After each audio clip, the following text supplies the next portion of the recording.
Welcome back to yes Gurukul. तो आज हम इस वीडियो में क्लास 10th का हिंदी का 100 मार्क्स का क्वेश्चन पेपर को सॉल्व करने वाले हैं, साथ में एक्सप्लेन के साथ। तो चलिए करते हैं वीडियो की शुरू।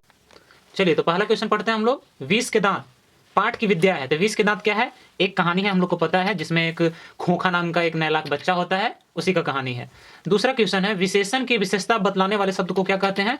तो जो विशेषण की विशेषता को बताता है उसे क्या बोलते हैं? प्रविशेषण। क्या बोलते हैं? प्रविशेषण। अगला प्रश्न तीसरा, हजारी प्रसाद द्विवेदी द्वारा रचित पाठ है। हजारी प्रसाद द्विवेदी द्वारा रचित पाठ का नाम क्या है? नाखून क्यों बढ़ते हैं। अच्छा, आप लोग बताइएगा कमेंट बॉक्स में कि नाखून क्यों बढ़ते हैं किस विद्या में है, यानी वह कहानी है, कविता है, निबंध है, ललित निबंध है, आप लोग बताइएगा, ठीक है। चौथा नंबर प्रश्न है कि सेन साहब की कार की कीमत कितनी थी। तो सेन साहब की कार की कीमत कितनी थी? 7,500। वो समय 7,500 का वैल्यू बहुत ज्यादा था, ठीक है ना। पांचवा नंबर प्रश्न है, परिणामवाचक विशेषण किसे कहते हैं? परिणामवाचक विशेषण किसे कहते हैं? तो परिणाम का मतलब होता है क्वांटिटी, यानी मात्रा। तो इसमें ऑप्शन ए है सुंदर। सुंदरता कोई मात्रा नहीं होता, थोड़ा सा, हाँ ये मात्रा है। चार ये संख्या है, पुराना नया पुराना चीज है, गुण है। तो यहाँ क्या है? परिणामवाचक विशेषण। तो परिणामवाचक विशेषण कौन सा होगा? थोड़ा सा। जैसे बोलते हैं थोड़ा सा नमक लाओ, थोड़ा सा चीनी लाओ, ठीक है। छठा प्रश्न, सेन साहब की आंखों का तारा कौन था? आंखों का तारा होने मुहावरे का अर्थ आप लोगों को पता होगा कि बहुत प्यारा होना। तो सेन साहब के लिए सबसे प्यारा कौन था? उनका एक लौता बेटा खोखा। कौन सा? एक लौता बेटा, उसका नाम था खोखा। सातवां नंबर प्रश्न है, सातवां, मोटर को कोई खतरा हो सकता है तो किससे हो सकता है? अभी बताया, कौन आंखों का तारा था? तो खोखा था। तो मोटर को किससे खतरा हो सकता है? तो वही खोखा से हो सकता है, क्योंकि बहुत दुलारुआ लड़का था। आठवां प्रश्न, बाबा साहेब भीमराव अम्बेडकर का जन्म कब हुआ था? तो 14 अप्रैल, डेट याद रखेंगे आप लोग, 14 अप्रैल 1891। 14 अप्रैल 1891। नौवां क्वेश्चन, नाखून प्रतीक है, किसका प्रतीक है? पाश्विक वृत्ति का, मानवता का, प्रेम का या पौरुष का? तो नाखून चूंकि पहले के जमाना में इतना बंदूक, गोली, तलवार ये सब नहीं थे, तो पहले लोग अपने शरीर की रक्षा किससे करते थे? तो नाखूनों से करते थे। और आदि मानव को क्या बोला जाता है? पाश्विक वृत्ति। तो हमारी जो नाखून है वो किस वृत्ति प्रतीक है? तो पाश्विक वृत्ति का। अगला प्रश्न है 10वां क्वेश्चन, निम्नलिखित में से संज्ञा का भेद है। तो निम्नलिखित में से कौन सा संज्ञा का भेद है? व्यक्तिवाचक संज्ञा। जैसे महात्मा गांधी, सुभाष चंद्र बोस, भगत सिंह, ये सब क्या है? व्यक्तिवाचक संज्ञा है। अगला प्रश्न 11वां आपको दिख रहा होगा, हिंदी लिखी जाती है। तो ये सबको पता होगा, हिंदी हम लोग जो लिखते हैं वो किस लिपि में लिखते हैं? देवनागरी लिपि में। किस लिपि में? देवनागरी लिपि। अगला प्रश्न है 12वां, लिपि सही प्रश्न है, नागरी लिपि पाठ के लेखक कौन है? तो नागरी लिपि पाठ के लेखक है गुणाकार मूले। याद रखेंगे आप लोग, नागरी लिपि के लेखक कौन है? गुणाकार मूले। 13वां नंबर प्रश्न है, ईसा की 14वीं और 15वीं सदी में विजयनगर के शासकों ने अपने लेखों की लिपि को क्या कहा था? तो विजयनगर के शासकों की जो लिपि थी उस समय की, उनका नाम था नंदी नागरी। क्या नाम था? नंदी नागरी। और ये सभी हमको किस चैप्टर में पढ़ना है? नागरी लिपि में, सॉरी नागरी, ठीक है, नागरी लिपि में। 14वां प्रश्न है कि जातिवाचक संज्ञा का उदाहरण नहीं है, ध्यान दीजिएगा, यहां नहीं है। गाय, गाय है। नदी, शहर, विवेकानंद। अभी भी बताया आपको कि जो विशेष आदमी होते हैं जिनका पूरा दुनिया जानता है, वह व्यक्तिवाचक संज्ञा में आते हैं, न कि जातिवाचक संज्ञा में। चलिए 15वां प्रश्न आपको दिख रहा होगा। 15वां प्रश्न क्या है? 12वीं सदी में केरल के शासकों के सिक्के पर तिर केरलस्य जैसे शब्द किस लिपि में लिखे गए थे? तो वही देवनागरी लिपि में लिखे गए थे। 16वां प्रश्न है, बहादुर कहां का रहने वाला था? तो आप लोगों को पता होगा, बहादुर कहानी में एक बहादुर छोटा लड़का होता है जो कि किसी घर नौकर का काम करता है, और उसका मूल निवास कहां के था? तो नेपाल का। कहां का था? नेपाल का। अगला प्रश्न देखिए आ गया बहादुर कहानी से ही, कि बहादुर का पूरा नाम क्या था? तो लोग उसे दिल बहादुर के नाम से जानते थे। उसे किस नाम से जानते थे? दिल बहादुर। अगला प्रश्न 18वां, सर्वनाम के कितने भेद हैं? तो ऐसे ऑप्शन में दिया हुआ है, ऑप्शन में आपको दिख रहा होगा, ऑप्शन में आपको दिख रहा होगा सर्वनाम के कितने भेद हैं? तो सर्वनाम के 4, 5, 4, 3, 2। तो ऐसे सर्वनाम के 6 भेद होते हैं जो कि ऑप्शन में नहीं दिया गया है, अर्थात हम इसको छोड़ देंगे, इसमें ऑप्शन ही गलत है। 18वां नंबर क्वेश्चन का ऑप्शन ही गलत है, 6 होते हैं। अगला, इबादत का अर्थ क्या होता है? इबादत का अर्थ क्या होता है? उपासना करना। क्या करना? उपासना करना। अगला 20वां नंबर प्रश्न आपको दिख रहा होगा, लिखा हुआ है क्या? कविता नहीं है। इनमें से कौन कविता नहीं है? स्वदेशी भी कविता है, हमारी नींद भी कविता है, भारत माता भी क्या है? कविता है। तो अभिनयो जो है वह एक कविता नहीं है। अगला प्रश्न 21वां नंबर प्रश्न, राम नाम बिनु बिरथे जगी जन्मा, यानी राम नाम के बिना इस जग में जन्म लेना ही व्यर्थ है। यह पंक्ति किस का है? तो मतलब किस, इसके लेखक कौन है? तो गुरु नानक जी। कौन लिखे हैं? गुरु नानक जी। अगला 22वां नंबर प्रश्न है, पुरुषवाचक सर्वनाम के भेद नहीं है। तो पुरुष, 3 पुरुष हम लोग बचपन से पढ़ते आ रहे हैं, उत्तम पुरुष, मध्यम पुरुष, अन्य पुरुष। और ऑप्शन नंबर डी नहीं है। ऑप्शन क्या था? कि कौन नहीं है। नहीं पे ध्यान दीजिएगा विशेषकर, वो दिखता नहीं एग्जाम में। 23वां नंबर प्रश्न है, प्रगतिशील साहित्य का संबंध किससे है? तो मार्क्स, यानी कार्ल मार्क्स को आप लोग जानते होंगे। कार्ल मार्क्स के विचारों से प्रगतिशील साहित्य का क्या है? संबंध है। 24वां नंबर प्रश्न क्या है कि रामविलास शर्मा का जन्म कब हुआ? तो रामविलास शर्मा का जन्म कब हुआ था? 1912 में। आप लोग कमेंट बॉक्स में एक आंसर लिखेंगे कि रामविलास शर्मा किस चैप्टर के लेखक हैं, ठीक है। कर्मधारय समास, 25वां नंबर क्वेश्चन, कर्मधारय समास का उदाहरण कौन सा है? तो वह शब्द जो किसी व्यक्ति के कर्म के अनुसार उसको बोला जाता है उसे बोलते हैं कर्मधारय समास। चतुर्भुज नहीं, इसमें संख्या है, और चूंकि चतुर्भुज भगवान विष्णु को कहते हैं तो ये बहुव्रीहि समास हुआ। ऋषिपुत्र, राजपुत्र, ये सब जो पुत्र पुत्र पीछे लगा हुआ होता है, यानी जिसमें आगे वाला विशेष होता है, वो होता है तत्पुरुष समास में। अगला है चंद्रमुख, हाँ, तो जिसका मुख चंद्रमा के समान हो उसे चंद्रमुख कहते हैं, तो यह क्या हुआ? उसके कर्म के अनुसार, यानी चंद्रमुख। वनवास भी हो गया, कौन सा समास? तत्पुरुष समास। कौन सा समास हुआ?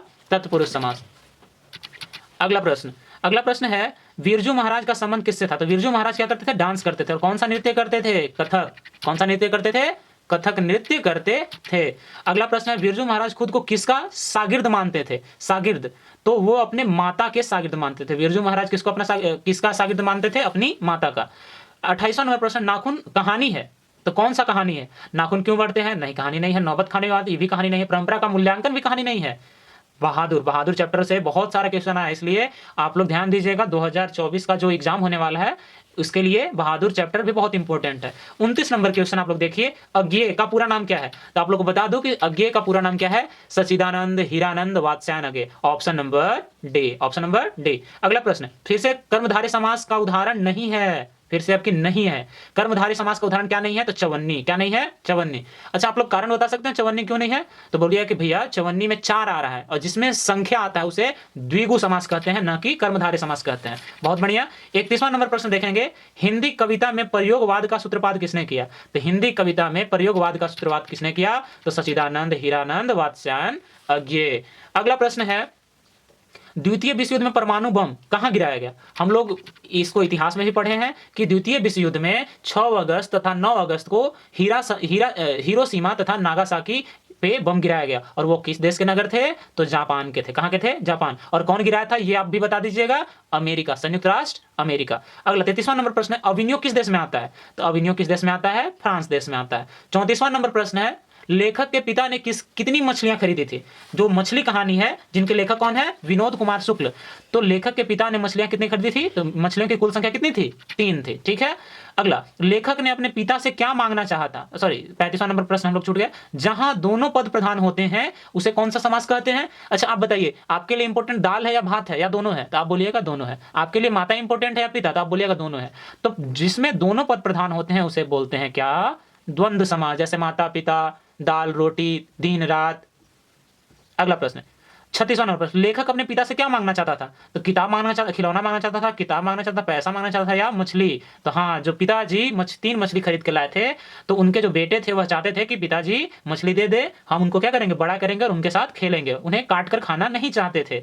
अगला 37वां नंबर प्रश्न है, सुशीरवादों में शाह की उपाधि किसे दी गई है? तो आप लोग शादी में देखेंगे कि सबसे ज्यादा फेमस जो बजाने वाला चीज होता है उसको बोलते हैं शहनाई। क्या बोलते हैं? शहनाई। तो सुशीर वादों का शाह की उपाधि किसे प्राप्त है? शहनाई को। और शहनाई कौन बजाते हैं भारत में? बोलेंगे हम लोग बिस्मिल्लाह खां। कौन बजाते हैं? बिस्मिल्लाह खां। अगला प्रश्न आपको दिख रहा होगा। अगला प्रश्न क्या है? देखिए, वही प्रश्न भी आ गया है कि बिस्मिल्लाह खां का संबंध किससे है? तो अभी भी पता है आपको क्या? शहनाई से। किससे? शहनाई से। अगला 39वां नंबर प्रश्न, विद्यालय की संधि विच्छेद क्या है? तो विद्या प्लस आलय को क्या बोलते हैं? विद्यालय। विद्या के घर को क्या बोलते हैं? विद्यालय। 40वां नंबर प्रश्न है कि संधि के भेद, संधि के कितने भेद होते हैं? 3। कौन कौन? स्वर संधि, व्यंजन संधि और विसर्ग संधि। दिख रहा है आपको? तो संधि के कितने भेद होते हैं? स्वर संधि, व्यंजन संधि और विसर्ग संधि। अगला संधि से ही प्रश्न है 41वां नंबर प्रश्न कि ज्योतिर्मय उदाहरण है। ज्योतिर्मय किस संधि का उदाहरण है? स्वर संधि का, व्यंजन संधि का, विसर्ग संधि का या समास का? तो आप लोग को जब तक संधि विच्छेद नहीं आएगा तो हम लोग को पहचानना थोड़ा मुश्किल होगा। तो ज्योतिर्मय का संधि विच्छेद क्या होता है? तो ज्योति प्लस मय यानी विसर्ग आता है, तो कौन सा संधि हुआ? विसर्ग संधि। 42वां नंबर प्रश्न है, धरती कब तक घूमेगी? पाठ के लेखक कौन है? तो सांवरदैया। धरती कब तक घूमेगी? इसके लेखक कौन है? सांवरदैया। 43वां नंबर प्रश्न है, ढहते विश्वास, जहां एक बाढ़ की कहानी है, उसमें ढहते विश्वास कहानी का पात्र कौन है? तो ढहते विश्वास में वो जो लेडीज होती है यानी महिला होती है उसका नाम क्या है? लक्ष्मी। क्या नाम है? लक्ष्मी। अच्छा आप लोग बताइएगा कि लक्ष्मी का जो पति है वह कहाँ काम करता है? इसका आंसर आप लोग बताइएगा हमको, ठीक है ना, कि लक्ष्मी का जो पति है वह कहाँ कमाने गया है, किस नगर में गया है। 44वां प्रश्न है, अनुज का उपसर्ग कौन सा है? इसमें कंफ्यूजन मेरे साथ भी हो गया था, आपके साथ भी हो सकता है कि अनुज में उपसर्ग कौन सा है। तो आप लोग को मैं बता दूं कि इसमें उपसर्ग कौन सा है? अनु। आप लोग सभी लोग गलती भी मार सकते हैं, अ मार दीजिएगा प्लस नूज, बाकी होता क्या है? अनु प्लस ज। ज का अर्थ होता है उत्पन्न होना, ज का अर्थ क्या होता है? उत्पन्न होना, और अनु का मतलब तो आप लोग को पता ही है, छोटा होना, अनुज। अगला प्रश्न 45 नंबर प्रश्न है कि पापाती कहानी की पात्र है। तो पापाती किस कहानी की पात्र है? तो पापाती नगर कहानी की क्या है? पात्र है, जिसमें तो 46वां नंबर प्रश्न हम लोग देखेंगे क्या लिखा हुआ है कि बाढ़ की समस्या कहानी का केंद्र है।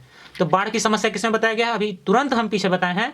तो बाढ़ की समस्या किस चैप्टर में बताया गया है? ढहते विश्वास में। और ढहते विश्वास के मुख्य पात्र कौन है? लक्ष्मी। कौन है? लक्ष्मी। 47वां नंबर प्रश्न है, गुणवान शब्द में कौन सा प्रत्यय है? तो गुणवान शब्द में कौन सा प्रत्यय है? वान। कौन सा प्रत्यय है? वान। आपको दिख रहा होगा। अगला प्रश्न, मंगू क्या है? तो मंगू जन्म से क्या है? गूंगी है। मंगू बेचारी जन्म से क्या है? गूंगी है। अगला प्रश्न, लक्ष्मी का पति कहाँ काम करता है? इसको आपको कमेंट बॉक्स में आंसर बताना है, ठीक है ना। लक्ष्मी का पति जो है मुंबई काम करता था, दिल्ली काम करता था या कलकत्ता काम करता था। 50वां नंबर प्रश्न है, शुद्ध वाक्य कौन सा है? तो मैं बता दूं कि शुद्ध वाक्य इसमें रोटी ताजी है यह है।